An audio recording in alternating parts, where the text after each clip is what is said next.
30대 중반의 여성으로 저는 현재 딸 하나, 아들 하나 낳고 가정을 잘 꾸리고 있습니다. 물론 이렇게 행복한 가정을 꾸리게 되기까지는 몇몇 사건들이 있고 큰 결심과 고난이 있었습니다. 설명드리기 전에 저와 남편을 먼저 소개하겠습니다. 저는 지금의 남편과는 소개팅 연애를 해서 결혼한 케이스로 3살 차이입니다.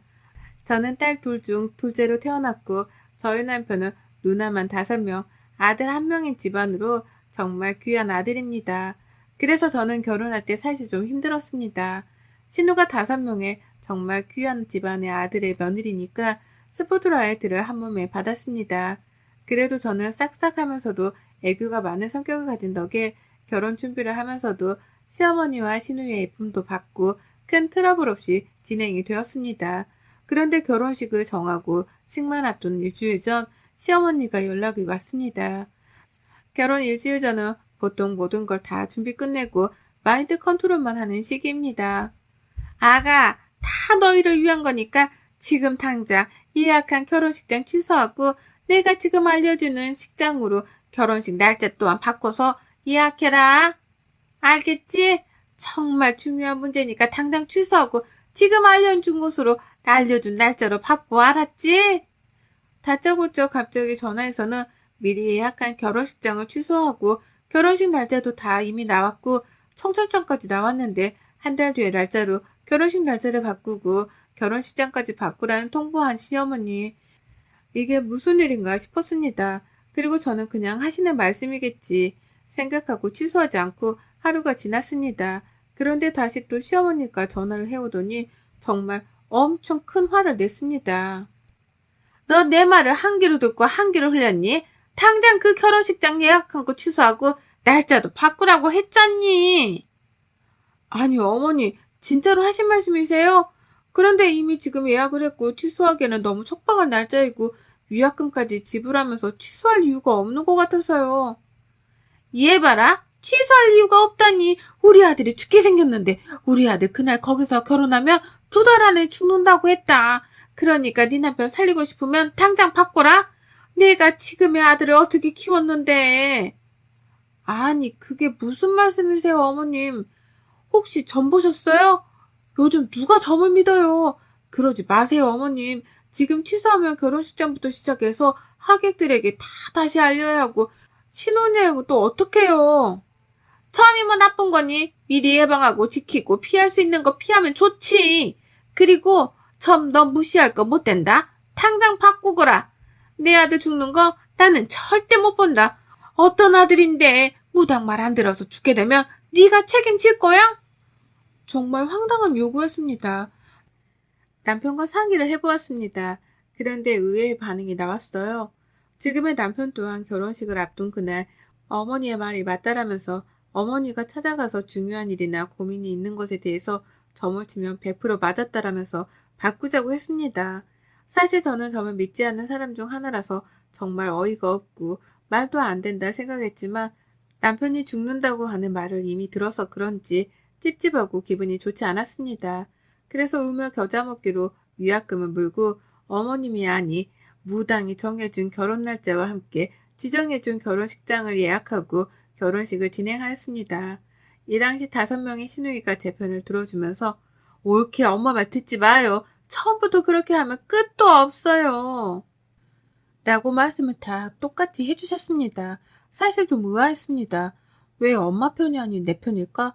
사이가 안 좋아서 왕래를 안 해서 저렇게 반응할까 싶기도 하고 또 제 입장에서 조언을 해주시니 감사하기도 했지만 너무나도 완강하게 주장하는 어머님의 뜻을 꺾을 수 없어서 어머님의 뜻에 따르게 되었습니다. 시골 촌구석에 다 무너져 내리게 생긴 결혼식장에서 결혼하게 되었고 저희 친언니의 결혼 날짜와 겹쳐서 저희 집에서는 정말 만족하지 못하는 결혼식 날짜와 장소로 식을 올렸습니다. 그래도 원래 정했던 결혼식장과 그 날짜에 결혼했다고 하면 저희 남편이 죽는다고 하니 한번 참아보자라고 생각하고 어머니와 그 무당 뜻에 따랐습니다. 그 무당 말 때문인 건지 아닌 건지 모르지만 남편과 저는 결혼식 이후로 행복한 신혼생활을 보내고 있었습니다. 그러던 어느 날 또 시어머니에게 전화가 왔습니다. 얘야, 너희 아이 생각은 있니? 내가 점을 봤는데 너희가 아기를 만들어야 할 날짜와 시간을 받아왔으니까 꼭 그때 해라. 알겠느냐? 아니, 어머니, 아기 만드는 거 하늘에서 주는 거지. 이걸 맞춰서 저희가 한다고 해서 되는 게 아니에요. 얘 봐라. 너 결혼식 날짜 장소 바꿔서 네 남편 사게 된 거 보고도 안 믿냐? 얘가 큰일 날 소리 하네. 당장 내가 문자로 아기 만들 날짜와 시간 보낼 테니까 상의해서 가져. 알겠지? 결혼식 날짜와 장소가 처음이자 마지막일 것이라 생각했던 것이 저의 큰 오산이었습니다. 이제는 남편과의 부부 관계, 날짜와 시간까지도 맞추라니 남편과 이야기를 나누고 남편도 콧방귀를 끼더니 말도 안 된다면서 시어머니의 말을 잘 듣지 않았습니다. 그리고 2달 정도 지난 뒤 저는 임신을 하였습니다. 시어머니가 알려준 날짜와 시간이 아닌 때에 관계를 했는데 임신이 된 것이었습니다. 임신 소식을 알리면 시어머니가 기뻐하실 것 같아서 남편과 함께 찾아가서 임신 사실을 알렸습니다. 그러자 시어머니가 무언가 적힌 종이를 꺼내더니 다짜고짜 화를 내셨습니다. 아니, 내가 정해준 날짜와 시간에 관계한 거 맞니? 계산이 안 맞는데. 지금 임신한 이 아이는 건강하지 못할 것이야. 아들, 그리고 아가. 내 말을 정말 들어야만 한다. 우리를 계속 보호해준 그 무당이 정해준 날짜가 아니면 건강한 아이가 아니라고 했단 말이다. 어머니, 그만하세요. 어느 정도 어머니 뜻에 맞춰줄 때도 있었지만 아닌 경우도 있어요. 제발 이제 점점 그만 보세요. 남편도 새 생명 앞에서는 시어머니의 반응이 아니다 싶었는지 처음으로 아들로서 어머니에게 화내는 모습을 보았습니다. 그렇게 작은 다툼이 있고 저희는 집으로 돌아와서 생활하는데 저는 내내 시어머니에게 남편이 한 소리 한 모습이 마음에 걸려서 불편했습니다. 그래서 시어머니께 전화를 드리고 찾아가서 위로 좀 해드리려고 했는데 마침 시어머님이 집으로 찾아오셨습니다. 어머님, 안 그래도 제가 찾아뵈려고 했는데 이렇게 오시니 좋네요. 니네 침실 어디니? 집에 와서는 다짜고짜 침실을 찾으셨습니다. 왜요? 무슨 일 있으세요? 어머님은 부적을 들고 침실 안으로 들어가 침대 밑에 부적을 붙이셨습니다. 그 아이 절대 임신하면 안 된다니까. 니네가 결국 가지게 되어서 내가 그 무당 찾아갔더니 이 부적으로 보호를 해줘야 한다고 하더라. 그러니까 침대 밑에 붙인 부적을 절대 떼지 말고 너는 꼭 저기서만 꼭 차거라. 알겠지? 아니, 어머니, 왜 이렇게 무당을 맹신하세요? 저희 너무 힘들어요. 네가 지금 세상을 더 살고 몰라서 그래. 그 무당말만 들었어도 너희 시아버지는 죽지 않았다.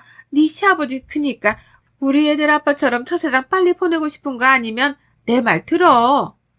시어머니는 30대 후반에 남편과 사별하셨습니다. 이전에도 시어머니는 무당말을 잘 믿었고 반면에 무당말을 잘 듣지 않았던 시아버지는 시어머니가 무당말을 듣고 계속해서 나가지 말라고 말렸음에도 불구하고 나간 날 사고로 그 자리에서 돌아가시게 되었습니다. 그 뒤로 시어머니는 무당의 말을 더 굳게 믿게 되고 더 맹신하게 된 사연이 있었습니다.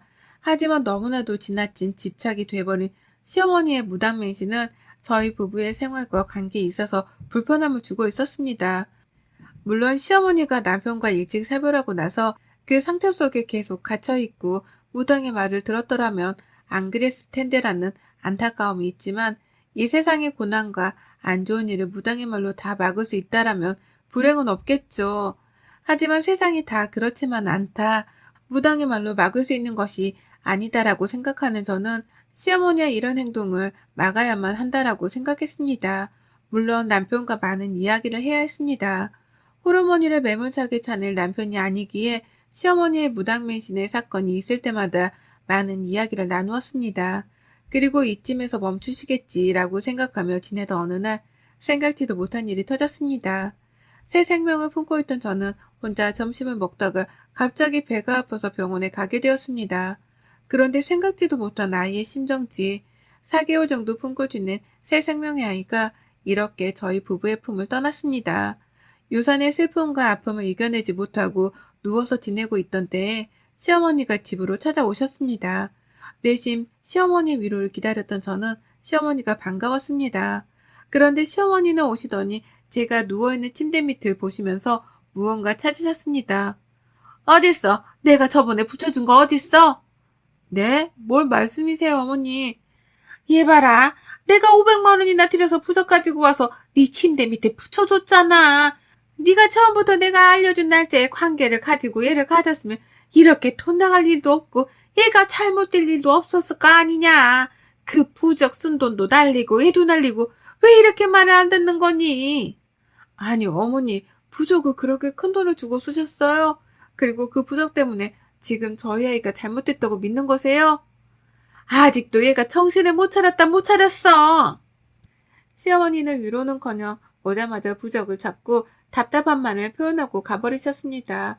순간 시어머니가 말한 것들이 스쳐 지나가면서 정말 그 부적을 붙이고 있었더라면 우리 아기가 떠나지 않았을까? 라는 생각이 들면서 후회의 감정도 밀려오고 머릿속이 복잡했습니다. 시아버지가 시어머니의 말을 듣지 않아서 돌아가신 것처럼 우리 아가도 내가 말을 듣지 않아서 이렇게 떠나게 된 것일까? 정말 슬픈 시간들이 밀려왔습니다. 남편 또한 흔들리기 시작했습니다. 여보, 우리 이제부터라도 어머니 말 좀 들어보자. 아무래도 맞는 것 같아. 우리 아기도 어머니 말 들었더라면 지킬 수 있었을 것 같아. 그래 여보, 어머니 말을 한번 들어보고 살아보는 것도 나쁘지 않을 것 같아. 우리도 속상하지만 어머님도 속상하실 거야. 저희 부부는 유산의 슬픔을 서로 위로하면서 또한 어머님의 답답함과 속상함을 이해해보려 노력하고 또 어머님의 무단매신을 어느 정도 참고 해보고 믿어보기로 다짐을 하였습니다. 3개월의 시간이 흐른 뒤 시어머님이 반찬을 해오시면서 쪽지 하나를 건넸습니다. 이번에 꼭 지켜라 알겠지? 그리고 이것도 받아라. 이게 뭐예요 어머님? 아, 합방 날짜랑 시간인 거죠? 근데 이건 또 뭐인지. 합방 날짜랑 시간 꼭 지키고 이건 그 무당한테 어렵게 구한 팬티랑 관계 전에 이불 밑에 넣고 해야 하는 볏짚 인형이다. 이렇게 해야 저번 같은 일이 일어나지 않는다고 하니까 꼭 지켜. 알았지? 알겠어요 어머님. 솔직히 내키지 않는 미신 같은 말들과 날짜 행동이었지만 유산의 아픔과 함께 시어머님의 무당말을 한번 들어보자라는 생각이 들어서 믿져야 본전이다라는 마음을 가지게 되었습니다. 그리고 남편도 한 번은 믿어보자라는 심정으로 시어머니가 하라는 대로 날짜와 시간 그리고 볏짚 인형을 이불 밑에 넣고 관계를 했습니다. 그런데 정말 신기하게도 임신이 되었고 건강한 아이를 출산하게 되었습니다. 정말 무당의 말과 방법 때문인지는 모르지만 저희는 그렇게 건강한 딸아이를 출산하고 힘들지만 행복한 육아를 하고 있던 어느 날이었습니다. 아가, 저번에 무당이 정해진 이름이 별로더라. 들어보니까 아기 이름을 안 바꾸면 정말 큰일 난다고 하더라. 팔자가 사납고 평생 살 때 좋지 않다고 하니까 바꿔라 당장. 이번에 내가 무당이랑 같이 뽑아본 이름이다. 목록이 여러 개 있지만 나랑 무당이 정한 것은 이 첫 번째, 두 번째니까 오늘 밤까지 정해서 이번 주 내로 변경 신청해라. 갑자기 찾아오셔서 호적에 이미 저번에 무당과 시어머니가 정해준 아이의 이름을 또 바꾸라고 통보를 하셨습니다. 사실 이름을 바꾸라고 말하기 전에도 출산하기 전까지 그리고 출산 후부터 아이 호적 올리는 날 이름 그리고 출산일 아기가 밖에 처음 나가야 하는 날짜와 함께 정말 사소한 것부터 무당에게 다 물어보고 저희에게 지키라고 통보하는 날이 많았습니다. 이날은 이건 아니다 라는 생각이 들었습니다. 저희 부부가 수긍하고 어느 정도 참는 건 이해는 되지만 이제 손녀에게까지 이런 식으로 무단매신의 행동과 말을 강요하게 된다면 큰일 날 것이라는 직감이 들었습니다. 그래서 그 자리에서 시어머니에게 설명을 하면서 이제 그만하시라고 했습니다. 저도 어디서 이런 용기가 나왔는지 모르겠지만 아마 자식을 위한 사랑의 힘 덕분이었던 것 같습니다. 어머니 이제 그만하세요. 저도 어느 정도 어머님과 그 무당분의 말을 들어보고 참고도 해봤지만 아닐 때도 많았고 피곤하고 불안할 때가 많은 것 같아요. 얘가 또 살만하니까 이러네. 가만 보니까 우리 집안에 네가 들어와서 자꾸 문제를 일으키는 것 같다. 아무래도 그 무당 말이 맞는 것 같아. 그 무당이 그러더라. 네가 우리 집안에 잘못 들어왔다고. 우리 서방 데려간 귀신처럼 우리 아들 데려갈 수도 있다고 하더니만 맞네 맞아. 어머니 그 무당한테 바친 돈 이제 감당 안 돼요. 저희도 그만하세요.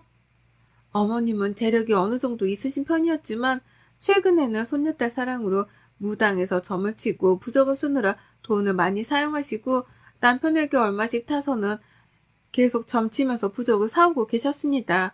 그래서 저희 또한 그 금액을 감당하기가 어려운 상황이었습니다. 이런 상황 속에서 남편이 다행히도 저와 의견이 같았습니다. 우리 엄마 진짜 점점 무당에 미쳐가는 것 같고 이러다가 우리 가정도 문제가 생기겠어. 안 되겠어. 내가 결판을 지어야지. 남편은 고맙게도 시어머니의 무당매신을 병적으로 바라봐 주었고 아니다 싶어서 어머님과 결단을 내려 시댁으로 향했습니다. 물론 저와 같이 갔습니다. 그런데 마침 시누이 5명도 함께 와주셨어요. 아니 처녀 때문에 우리 새끼들이 지금 다 마음이 편하고 나를 적대시하며 찾아왔어. 아이고 내 팔자야. 이게 무슨 일이야. 여자가 집안에 잘 들어와야 한다더니 이 여우년이 우리 집안 다 사이를 갈라놓고 내 인생을 망쳐놓는다고 하더니 맞네 맞아. 아이고야. 엄마 이제 그만해 진짜로. 내가 이혼하게 된 것도 무당이 점쳐준 날짜가 아니어서가 아니야. 엄마가 무슨 일이 있을 때마다 계속해서 무당의 조언을 갖다 대고 강요해서 질려서 내가 이 서방이랑 갈라서게 된 거지. 그래요 엄마 그만해요. 진짜 올케랑 우리 동생도 이혼하게 만들 거예요? 저 여우년 때문에 우리 아가들이 나를 다 공격하네. 아이고 아들 선택해. 저 여우년이야? 아니면 이 불쌍한 홀어머니냐? 내가 너를 어떻게 키웠는데? 한순간에 제가 어느 한 집안을 망친 여자가 되었고 시어머니는 자신이냐 아니면 저냐의 선택의 상황을 남편에게 만들었습니다. 남편에 대한 신뢰가 있었지만 순간 또 그 선택의 순간에 있어서 떨렸습니다. 엄마, 젊은 시절에 홀로 되셔서 키워주시고 감사했지만 저도 이제 성인이고 한 가정의 가장인데 이건 아닌 것 같아요. 제발 이제 그만하세요. 저는 지금의 와이프와 함께 저희 둘의 힘으로 행복한 가정을 꾸려보도록 노력할 테니 이제 그만 내려놓으세요. 엄마 때문에 내 인생 망가지게 생겼어요. 엄마 이제 그만. 마음속 아빠도 보내드리고 삶을 통제하려 하지 마세요. 이제 그만해요. 완벽한 삶이 어딨어요. 엄마의 통제 속에 우리가 이렇게 나약하게 되었잖아요. 제발 그만해요. 아이고 내 팔자야. 저 여우년이 우리 자식들이 나를 공격하게 만드네. 사람 잡아. 자네를 내가 죽여야 해. 무당 말대로 인형 만들어서 꽂아서 기를 다 빼놨어야 하는데 내 인연. 시어머니는 화를 주체하지 못하고 저에게 달려들며 폭력까지 가하려 했습니다. 말리는 시누이의 곁에서 컵에 있던 물을 저의 얼굴에 뿌리고 집에 모아두신 부적과 소금을 제 몸에 뿌리면서 분을 표출하다가 주저앉았습니다. 저에 대한 분노와 함께 자식들의 옳은 말에 있어서 한순간에 본인의 삶이 무너져 내린 듯한 상실감이 밀려오신 것처럼 보였습니다. 그리고 자식들의 올바른 판단이 자신의 편이 아니라는 배신감, 한바탕 큰 소동에 몰아붙인 틈에서 정말 다행히도 그 소동 속에서 남편과 시누이는 보통의 시댁의 시처럼 저를 남처럼 대하지 않고 이성적으로 판단하여서 올바른 상황 대처를 해주었습니다. 정말 감사한 분들이며 감사한 남편입니다. 이제야 왜 시누이가 처음에 결혼식 날짜와 장소를 바꾸라는 요구가 있었을 때 했던 말이 떠올랐습니다. 그 당시에는 왜 저럴까 시누이가 이상해 보였던 제가 참 어렸던 것 같습니다. 그때는 어리석기도 시누이가 엄마 말 안 듣고 이혼한 것처럼 보였던 그리고 그렇게 판단했던 제가 참 부끄러웠습니다. 이후로 2~3차례 정도 어머님이 저희 집에 찾아오셔서 소금을 뿌리고 현관 앞에 부적도 붙이고 했지만 절대 마음을 흔들리지 않고 이성적으로 분별하며 상황 대응을 해준 저희 남편과 시누이 5명 덕에 이겨낼 수 있었습니다. 어려운 그때 현재 토끼 같은 딸, 아들과 함께 행복한 가정을 꾸리고 있습니다. 마음 한편에는 시어머니가 홀로 계신 것이 안타깝지만 더 중요한 것이 무엇인지 저희 가족은 알고 있기에 흔들리지 않습니다. 삶 속에서 어려움과 불행이 다 안 좋다고만 할 수는 없습니다. 그로 인해서 얻을 수 있는 것들이 있고 성장할 수 있기에 저희 가족은 불행과 어려움을 무서워하지 않고 애써 막으려고 하지 않습니다. 오늘도 저희는 하루를 저희의 힘으로 잘 이겨내보려 서로 으쌰으쌰하며 보내고 있습니다. 그래도 정말 고마운 시누이와 든든한 저희 편인 남편을 만나 어려움을 넘기고 행복한 가정을 꾸릴 수 있음에 정말 감사합니다. 여러분들도 삶의 어려움과 불확실성이 있어서 막으려고만 하지 마시고 이겨낼 수 있는 내면의 힘을 키워나가시길 바랍니다. 여러분의 생각은 댓글로 남겨주세요. 오늘도 시청해주셔서 정말 감사합니다.